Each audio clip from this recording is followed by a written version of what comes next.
standing outside waiting for you. You were always taking time, baby.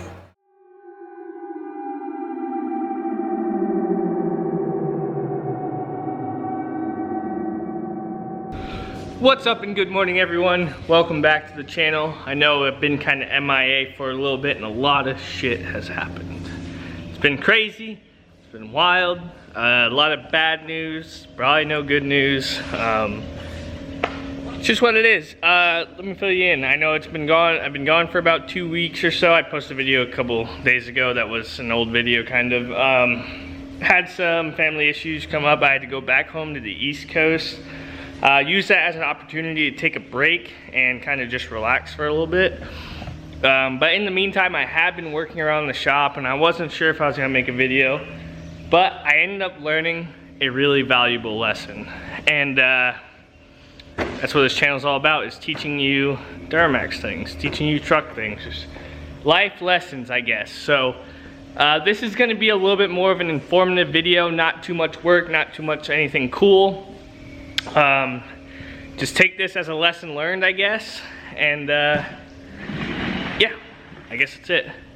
So you guys know the service truck that I've been fighting. I don't know if you've seen it on Instagram. Kind of got fed up with it and then kind of didn't, and then I ended up wanting to do the better thing and take it apart and just see what was going on. And I guess good thing we did. That way I didn't screw anyone over when I sold it. But it ended up costing me a lot of money, and basically I got screwed over again. So we'll get into it all. We'll get into it all. I might give you the one lesson I have learned from this at the end of the video. So as you can see, there are a lot more parts here than focus. A lot more parts here than usually before. So this is the passenger side cylinder head that had the issue when we were talking about injector 7 misfire. So we took it off. I decided to take it off. I thought, you know, maybe a broken valve or a bent valve or something. And this is what we found. Oh. I don't know if you can see right there. If it'll focus. There is a hole in the head and the valve. Messed up really bad. But let me show you the, well, maybe we can get to it from the side here. What was even worse is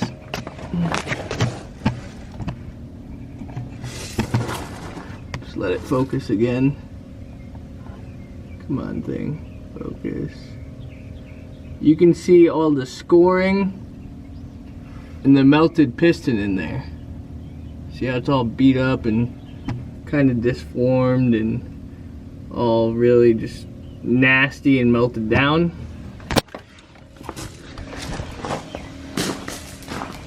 Well, what happened with that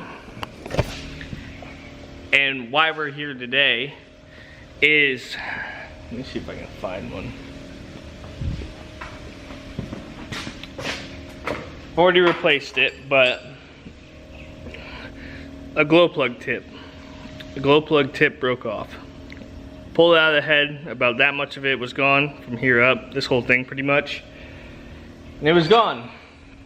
So what had happened was the tip broke off, fell into the head. The piston slammed it through the head. And what the person, whoever owned this before, did not do is stop right away. Kept driving it. There's no compression holding the fuel back coming out of the fuel injector, so it's basically dumping all its fuel out at will.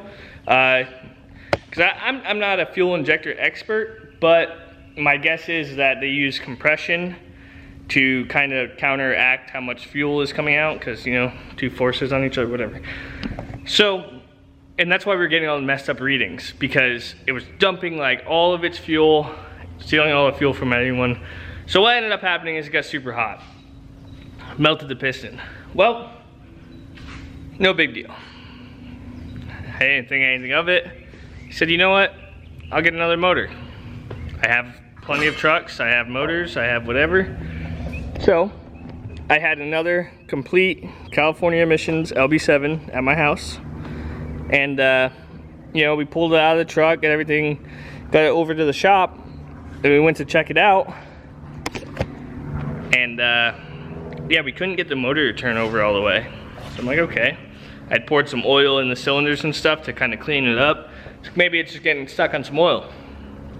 Pulled the glow plugs out. What do you know? Another broken glow plug tip. Still on the passenger side, except cylinder 1 this time. Grabbed the borescope, or the camera, put it in the cylinder. Cylinder's even worse than that one. The piston smoked, all chipped up, broken, all that good stuff. So we now have 2 bad motors. So with that being said, what I learned from this, or I guess what I can take away from this, is because I'm really lost pretty much everything on this truck. So it was supposed to be a flip. I wasn't even supposed to, you know, it's not even like it's a personal truck, so I'm not trying to throw all of my money at it. It was supposed to be gone. That's why the dually build's getting held up. Basically, I have a plan, but what I learned from this is that you guys should probably change your glow plugs, especially LB7 guys. I've never seen this happen, but I have 2 motors that did the exact same thing. Random coincidence, I don't know. I never heard of it. I know plenty of LB7s or LOIs or LBZs that have 300,000 miles and no issues. But these trucks were both 130 and 160,000 mile trucks. So very decently low mileage for 03 trucks. And they both had the exact same issue. So that leads me to the next topic of discussion, I guess. And that is, what are we gonna do from here? So the plan is, for now, I guess, I don't know, I'm kind of lost. I have another set of heads at my house. I have all these motors, but I don't have a good block because I tore the good block down for the dually. Well, I just so happen to have an LOI that has an LB7 rotating assembly in it that has a bad LOI head. So I think what we're gonna do, and we need to do this anyways because this truck's getting a build motor, is we're gonna pull the motor out of the orange truck, the tall one, you know, solid axle swap, ZF6 truck. Pull that out, strip the heads off, and this truck's already got head studs, so that kind of saves me a little bit of heartache, I guess. We're gonna pull this motor down, get a, you know, put together a set of LB7 heads, and then slap the LB7 heads on here and put this short block. As you guys know, if you've been following the channel, I rebuilt it about 2 years ago, and it's only got about 30,000 miles on it. So yeah, obviously the parts are old, so hopefully there's no issues with them, but it was a good running truck when we pulled it apart. I know that for a fact. So yeah, so we're probably gonna end up pulling that motor apart. Well, pulling it out today, getting it on the stand, but you'll see this in the next video, because this has been plenty of rambling. I don't want to make like an hour-long video. We're gonna pull it out, put it on the stand, get it stripped down, get some heads put together, bring them over, and then get that motor back in the dually, which hopefully, I mean in the service truck, which hopefully we can have done by Saturday. So now that leaves up, what are we gonna do for the service, I mean the dually build, which by the way, if you can see, it's right over there. What a shit show that was getting over here. So we brought the dually build, I know it's not a dually yet, it's only got a single wheel, but we brought the dually build over here because the next big thing to do is the suspension. So all we need to do is order Heim joints and the rear coilovers, and we can start building the whole suspension. So that's kind of the next thing on the game. So obviously we got some time. So as you guys know, I'm building a motor for this to go to the machine shop, all that good stuff. And we are going to, I guess, because I'm using the heads that were supposed to go in this motor to fix that motor. So I guess we're gonna have to buy some upgraded heads. I just watched a few videos and was looking at them. The Edelbrock heads, completely dressed, full heads, ready to go. A little bit pricey, but might be the best thing for a built motor anyways. So we're gonna do studs, heads. We're gonna do a new cam too. Talking with Wagler about getting some rods for this truck. So basically it'll be a 1,000 horsepower capable truck. With that being said, we might have to get some more upgrades for the transmission. So this build might get delayed a little bit, and it's definitely getting way out of control. So yeah, I guess we just gotta make some more money. Because I want this thing to be done right, and I was thinking about it, and I have those 1,000 horsepower pistons. I have 1,000 horsepower capable crank, sorry, I can't talk right now. And I'm putting stock LBZ rods in there. Maybe good for 650 horsepower. Why would I do that? Because then one day I turn it up and want a mat on it or something. Boom, bend the rod, break a rod, throw a rod through the block, I don't know. Then I'm out even more money.